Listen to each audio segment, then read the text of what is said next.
કાંઠા નહેર તૂટવાનો મામલો છે। સિંચાઈ વિભાગે પાણી બંધ કરી નહેર ખાલી કરાવી યુદ્ધના ધોરણે સમારકામની કામગીરી હાથ ધરી છે। 2-3 દિવસમાં સમારકામની કામગીરી પૂર્ણ કરાશે। કામ પૂર્ણ થયા બાદ ફરી કેનાલમાં પાણી છોડવામાં આવશે। અમદાવાદના સરખેજના ઠાકોરવાસમાં હત્યાનો મામલો છે। ધરપકડ કરાયેલા 4 આરોપીઓને સાથે રાખી રીકન્સ્ટ્રક્શન કરવામાં આવ્યું। ઘટના સ્થળે પોલીસે કર્યું રીકન્સ્ટ્રક્શન।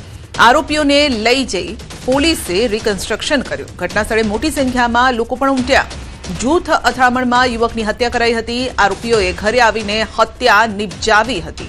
ત્યારબાદ આરોપીઓને સાથે રાખી અને રીકન્સ્ટ્રક્શન કરવામાં આવ્યું। ત્યારે આસપાસના લોકો પણ ત્યાં ઉપસ્થિત હતા।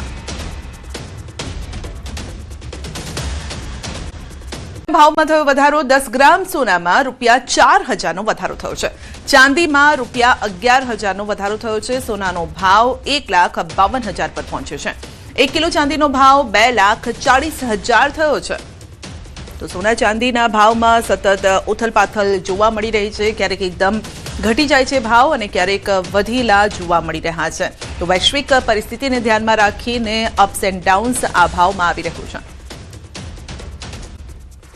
નવરાત્રી સમયે જ સોશિયલ મીડિયામાં એક વિડીયો ભારે વાયરલ થઈ રહ્યો છે। માતાજીની સેવામાં સાવજ ભાવનગરના પાલીતાણા ખાતે આવેલા શત્રુંજય ડુંગર પર માતાજીની સેવામાં સાવજનો આ વિડીયો અને ફોટો વન અને પર્યાવરણ મંત્રી અર્જુન મોઢવાડિયાએ શેર કર્યો છે। મંત્રી સોશિયલ મીડિયા સાઇટ એક્સના પોતાના એકાઉન્ટ પર સિંહનો ફોટો અને વિડીયો શેર કર્યો છે અને સાથે જ મંત્રીએ ચૈત્ર નવરાત્રીની શુભકામના પણ પાઠવી છે। શત્રુંજય ડુંગર પર અવારનવાર સિંહ દેખાતા હોય છે। શત્રુંજય ડુંગર પર માતાજીની સેવામાં સિંહનો વિડીયો સોશિયલ મીડિયામાં વાયરલ થયો છે।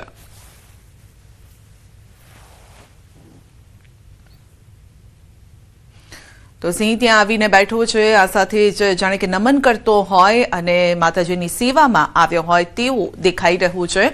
તો શત્રુંજય ડુંગર પર અવારનવાર સિંહ જોવા મળતા હોય છે, પરંતુ આ જે દ્રશ્ય છે એ કારણ કે ચૈત્રી નવરાત્રી ચાલી રહી છે માટે આ જે દ્રશ્ય છે તેને માતાજીની પૂજા સાથે જોડીને જોવામાં આવી રહ્યું છે। તો સાવજ પણ માતાજીની સેવા કરવા માટે, પૂજા કરવા માટે, નમન કરવા માટે આવ્યો હોય તેવા દ્રશ્યો। તો શત્રુંજય ડુંગર પર માતાજીની સેવામાં સાવજના આ દ્રશ્યો છે। ભાવનગરના આ દ્રશ્યો છે। અવારનવાર શત્રુંજય ડુંગર પર સિંહોની અવરજવર જોવા મળી છે અને ફરી એક વખત તેની સાબિતી આપતા આ દ્રશ્યો છે। તો માઈ ભક્તો સામાન્ય રીતે કારણ કે નવરાત્રીમાં મંદિરે દર્શન કરવા જતા હોય છે, પરંતુ સાવજ દર્શન કરવા આવ્યો હોય તેવા દ્રશ્યો। વધુ અપડેટ મેળવીશું સંવાદદાતા નીતિન પાસેથી। જે નીતિન, સાવજ માની સેવામાં ચોક્કસ વાત કરીએ તો સંધ્યા વિડીયો જે છે તે પાલતાણાના ડુંગરાળનો આ વિડીયો છે અને આ અંગે જે પર્યાવરણ મંત્રી છે અર્જુન મોઢવાડિયા તેમને તેના ટ્વિટરના એકાઉન્ટ પર પણ ફોટોગ્રાફ સાથે ટ્વીટ કર્યું અને જે માતાજીની આરાધનામાં સિંહ આવતા હોય છે, તેના સાનિધ્યમાં સિંહ આવતા હોય, શરૂઆતના દિવસો અત્યારે હાલ નવરાત્રીના હોય અને આ અંગેનો વિડીયો પણ જે છે તે સોશિયલ મીડિયામાં ખૂબ વાયરલ થઈ રહ્યો છે। જી આપનો આભાર। મહેસાણામાં કમોસમી વરસાદની પરિસ્થિતિ વચ્ચે વિજાપુર એપીએમસી દ્વારા ખેડૂતોને રાહત દરે તાડપત્રીનું વિતરણ કરવામાં આવ્યું છે।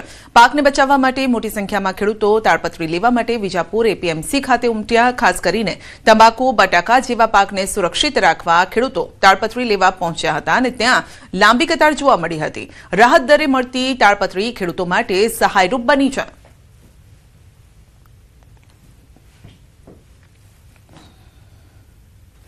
જિલ્લામાં ભારે પવન અને કમોસમી વરસાદના કારણે વિવિધ પાકોને ભારે નુકસાન થયું છે। ખાસ કરીને ખાંભા, બગસરા, ધારી, ચલાલા, અમરેલી સહિતના વિસ્તારોમાં સૌથી વધુ અસર જોવા મળી છે।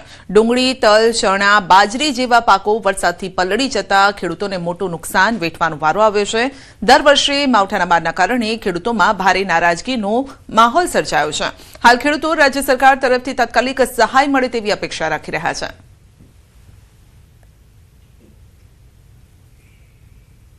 કમોસમી વરસાદ તૂટી પડતા ડુંગળી 9 વીઘાની ડુંગળી પાકેલી 4 ઢગલા પડ્યા છે કાપવા વાકે એનું નુકસાની પૂરેપૂરી છે અને 3 વીઘાની બાજરી છે એને પણ આડી પાડી દીધી છે કાપવા વાકે। ન તૂટકે અમારા હાથમાંથી કોળીઓ કુદરત લૂંટવી લે છે. કમોસમી વરસાદના કારણે સાણંદ એપીએમસીમાં પણ ભારે પવન ફૂંકાયો, ભારે નુકસાન પહોંચ્યું છે. વેપારીઓએ ખરીદેલી જણસીની સાથે ખેડૂતોના ડાંગર, ઘઉં, તુવેર, એરંડા જેવા પાકો પલળી જતા તેમાં ભેજનું પ્રમાણ વધ્યું છે, જેને લઈને જણસની ગુણવત્તા બગડતા ભાવમાં અંદાજે 33 થી 35% ઘટાડો નોંધાયો છે. જે ખેડૂતો સારા ભાવની આશાએ માર્કેટમાં આવ્યા હતા તેમને વાવાઝોડા અને વરસાદના કારણે આર્થિક ફટકો પડતા ચિંતામાં મુકાયા છે. રાજ્યમાં ગઈકાલે ભારે પવન પણ ફૂંકાયો અને સાથે વરસાદ પણ આવ્યો, જેના કારણે અનેક ખેડૂતો જે છે તે ચિંતિત છે.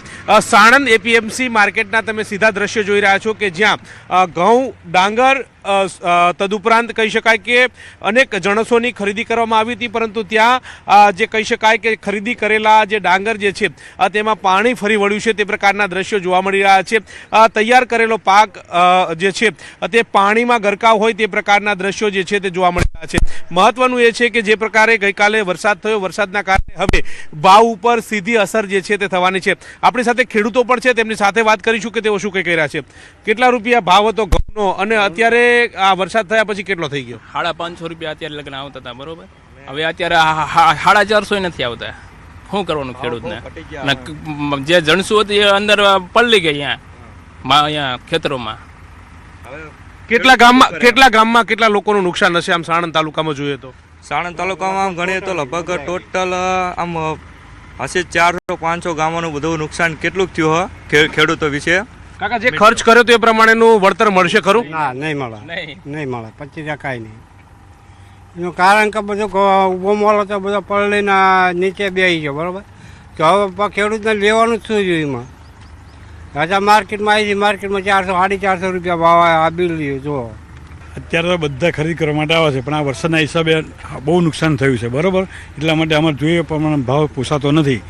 અત્યારે 400-450 જ પડે છે. આમ 500 રૂપિયા ભાવ હતો ઘઉંનો, તો બહુ નુકસાન થયું છે. જી બિલકુલ. તો જે પ્રકારે વરસાદ થયો છે, વરસાદ બાદ જે માર્કેટની અંદર ઘઉં આવે છે, ડાંગર આવે છે, તદુપરાંત જે તુવેર આવે છે, ચણા આવે છે અને આ ઉપરાંત કહી શકાય કે જે અનેક જણસો જે છે તે આવે છે અને તેમાં અત્યારે ભાવમાં કટોતરી જોવા જે છે તે મળી રહી છે. મહત્વનું એ છે કે જે 300 થી 400 રૂપિયાનું ડિફરન્સ તમામ જણસની અંદર આવતું હોય તે પ્રકારની વાત આ ખેડૂતોના મુખેથી સાંભળવા મળી રહી છે. पंकज मकवाणा साथे गौतम श्रीमाળી, न्यूज़ 18 गुजराती, साणंद। और भावनगर के लिए दिया गया है। उसके आगे मौसम आमतौर पर शुष्क रहने का पूर्वानुमान दिया गया है 21 से लेकर 26 मार्च तक। और जो उच्चतम तापमान है इसमें ग्रेजुअल राइज रहेगा, 3 से 5 डिग्री सेंटीग्रेड टेम्परेचर फिर राइज रहेगा अगले 4 दिन तक। उसके आगे कोई बड़ा बदलाव नहीं रहेगा।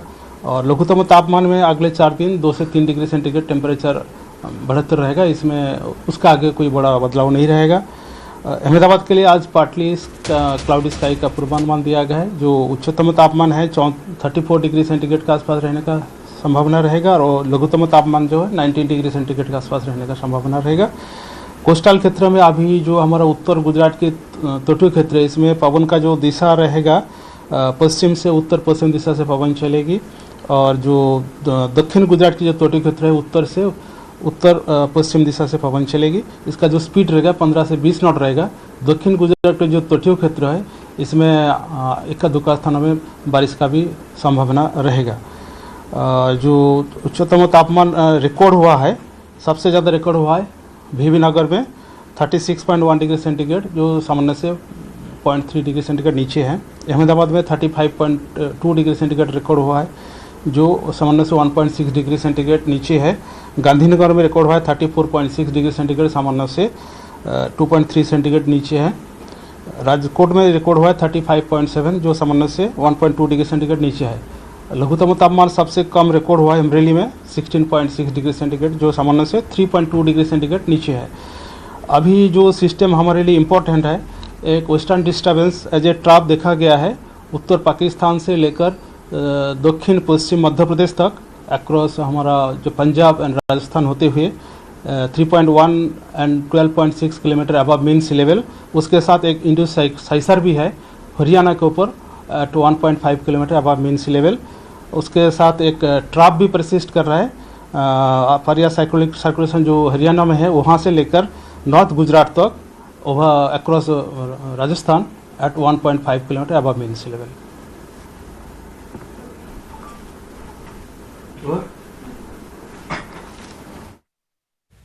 તો હજુ પણ માવઠાનો માર યથાવત રહેશે. દક્ષિણ ગુજરાતમાં પણ કમોસમી વરસાદની આગાહી કરવામાં આવી છે. છૂટોછવાયો પણ વરસાદ રહેશે.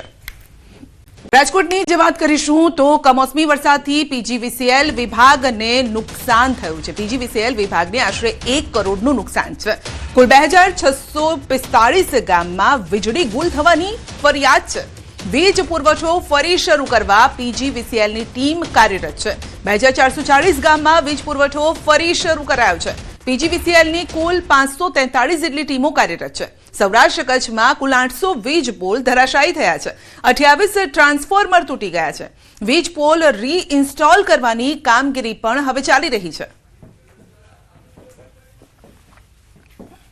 પવન અને વરસાદથી અમારી લાઈનો અને પાવર સપ્લાયને નુકસાન થયું હતું, પરંતુ અમારી 573 જેવી ટીમો સવારથી જ કાર્યરત હતી અને સવારથી સાંજ સુધીમાં 2645 ગામડાઓ બંધ થયા હતા. એમાંથી 2440 ગામડાઓમાં વીજ પુરવઠો અમે પૂર્વવત કરી દીધો હતો. રાત્રે મોડી રાત સુધી આખી રાત કામ કરી અને વીજ પુરવઠો પૂર્વવત કરી દીધો હતો. હાલમાં તમામ જગ્યાએ ટીમો કાર્યરત છે અને વીજ પુરવઠો પૂર્વવત કરવા માટે અમારા પૂરતા પ્રયત્નો છે.